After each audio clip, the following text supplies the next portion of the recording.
Sine theta সমান 1 হয় তাহলে cot theta minus tan 2 theta এর মান নির্ণয় করো। এখন দেওয়া আছে sine 3 theta is equal to 1। আমরা জানি সাইন 90 ডিগ্রির মান 1 হয়, তাহলে এই 1-এর পরিবর্তে সাইন 90 ডিগ্রি বসালাম।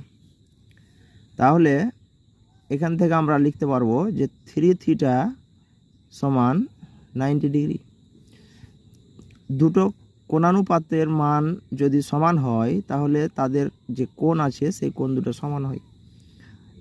এখন 3 থিটা সমান 90 ডিগ্রি, তার মানে থিটা সমান হচ্ছে 90 ডিগ্রি ভাগ 3 মানে 30 ডিগ্রি। এখন আমাদের যে প্রশ্ন আছে, প্রশ্নটা হচ্ছে কট থিটা মাইনাস ট্যান 2 থিটা এর মান নির্ণয় করতে হবে। তাহলে কট থিটার মান কত? 30 degree. Tan 2 theta 2 into 30 degree.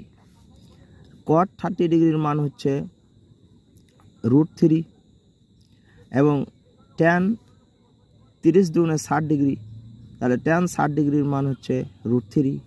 তার মানে √3 বিয়োগ করলে আমরা পাচ্ছি